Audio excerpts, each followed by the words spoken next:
Hey guys, it's Tahira and today I'm doing a book haul. So I was checking and the last time I did a book haul was like last year, which is so crazy.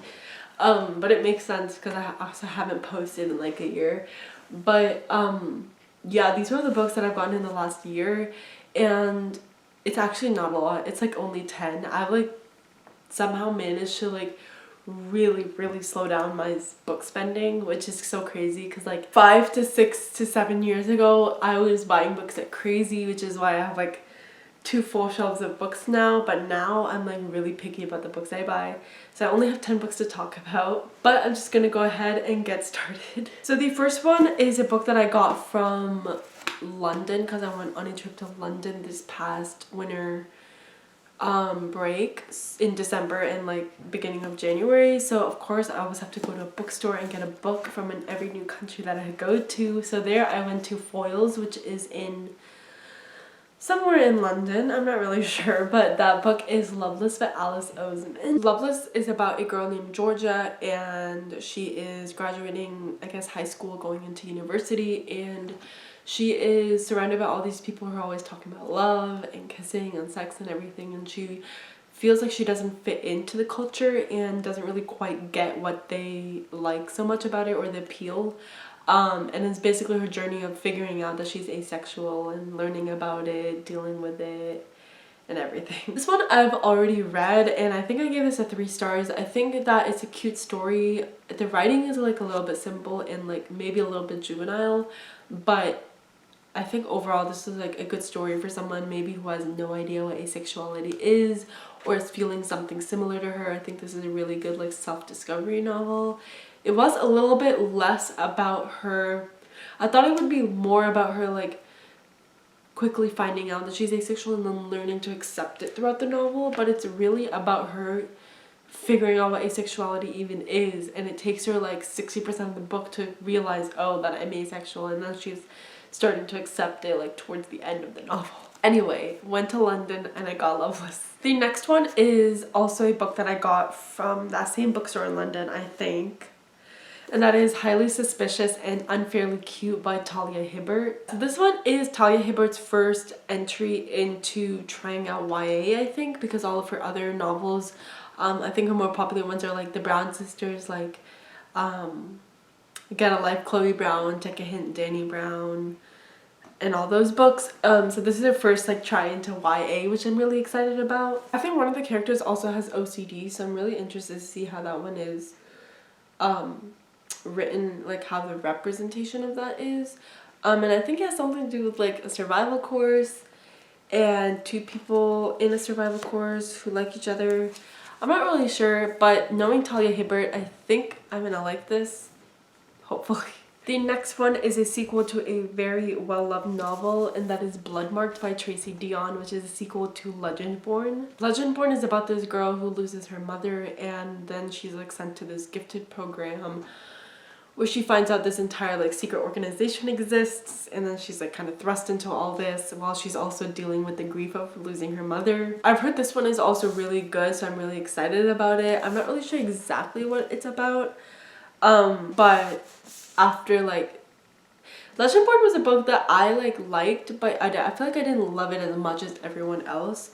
I think the world building was like really confusing to me, and like the way the entire like secret organization was set up was like really confusing to me, and I could not understand it. So hopefully it's like explained a little bit more in here and I get a little bit of a bigger or better sense of like what's going on.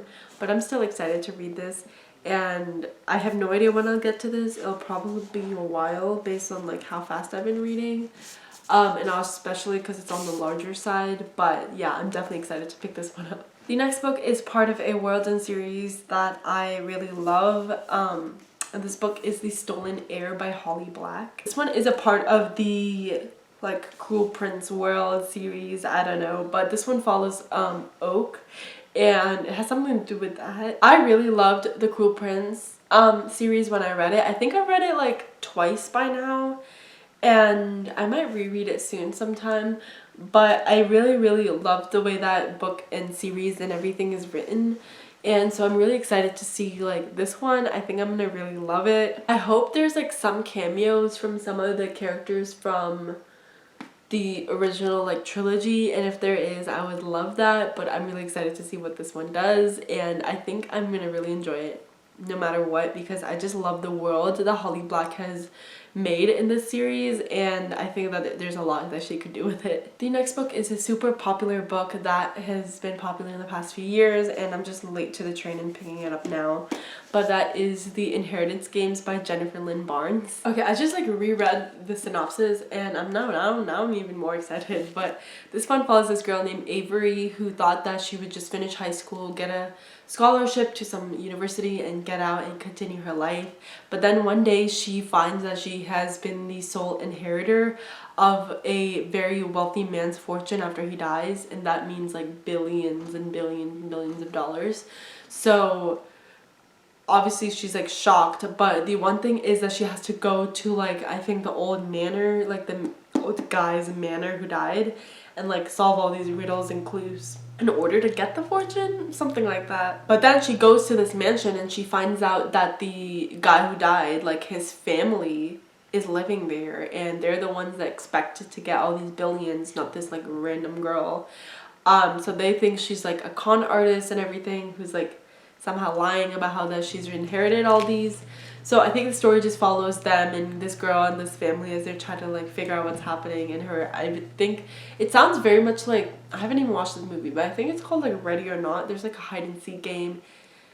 It's giving those vibes, and I feel like they're out to like kill her, but we'll see. I also really love books, any type of books that has like riddles or games or clues or like finding out things like that in a mystery sort of aspect. I love those books so much, and this sounds like a book that has like literally all of that, so I'm super excited to get to this one. It's actually not as long as I thought it would be. It's pretty skinny. I guess it's almost 400 pages, but yeah, I'm really looking forward to this one, and I have really high hopes. The next one is another sequel to a very well-loved book, and that is The First to Die at the End by Adam Silvera, which is a sequel or companion novel to the They Both Die at the End. They Both Die at the End has become very massively popular following these two boys who get a call from this place called Deathcast. I think that's what it's called, Deathcast, that like calls and tells you that you're gonna die, and then it's like their last day together.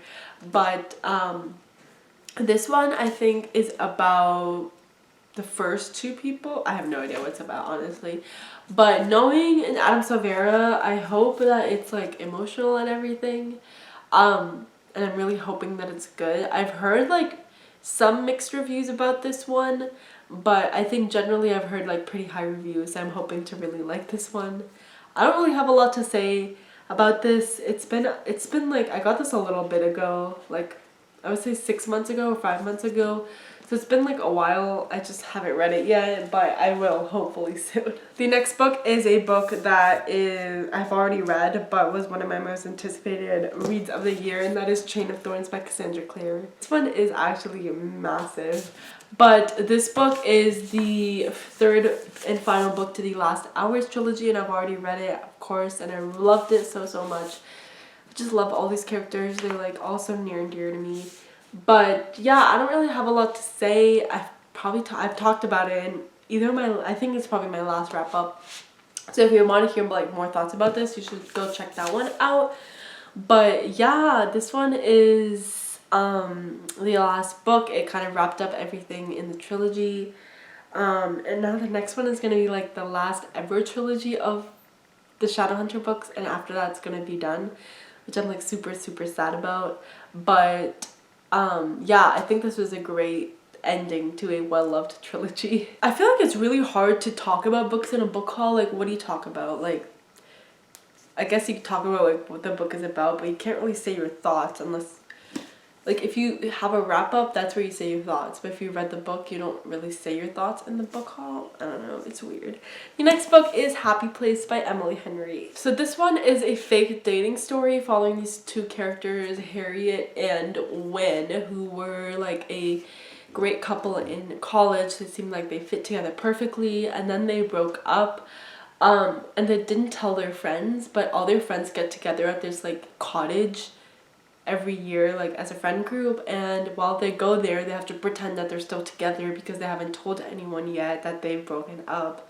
and for some reason they don't want to do that, so they pretend to like be together still at this cottage, and of course like while they're like pretending to be together they're gonna develop feelings, blah blah blah blah. So it seems like a typical like fake dating story, but because it's Emily Henry, I know like hopefully it's gonna be really good and I'm gonna like it. I've heard mixed reviews about this one from different people. Like some people really like it, some people don't really like it at all or as much as the other ones, so I just really hope I like it. And I just also love how pink and bright the cover is. It's like, so it's genuinely happy. Like even the heart, the naked heart back is like all pink too. So it's a very happy color. But yeah, very excited for this one. The next book is another sequel to a well-loved book, but that is Hellbent by Bardugo, which is a sequel to Ninth House. Ninth House is a dark academia novel set in Yale and like secret organization. And this one is a sequel. The cover is very interesting, as you can see. I really enjoyed Ninth House when I read it. I definitely will have to reread it in order to get like a good refresher, especially because it's been so long since this one came out, or since that one came out. So I think I'm gonna reread that before I read this so that I can get a full refresher of like what's going on and everything before I jump into this. But I remember that I really enjoyed that one, and I'm really excited to get to this one later as well. And the last book is a book that I just got like a few days ago, that I talked about in my last video, but that is Tomorrow and Tomorrow and Tomorrow by Gabriel Zevin. I think this book is about two video game designers, that's all I know, and I don't think I want to know too much before going in. I've just heard this book is really emotional, so I'm looking forward to that. But yeah, it has been like a lot of people have talked about this book, and I think it also won a Goodreads Choice Award, I think, as well, or it was nominated at least. So definitely a book that I had my eye on, so I was like looking for it when I went to Half Price Books and I found it. So I'm really glad I have it now, and I'm really excited to read it. But yeah, those are all the books that I've gotten in the past year. I have not gotten any books since then, but honestly I don't buy books that much, so either book hauls are probably something that I do like every 6 months or every like year. Just because like I don't buy books that often. So yeah, I'll see you sometime in 6 months for another haul. But that is for this video. Let me know down below a book that you've recently gotten that you're excited to read, as of course I would love to know. But that is for this video. I hope you enjoyed, and I'll see you next time. Bye.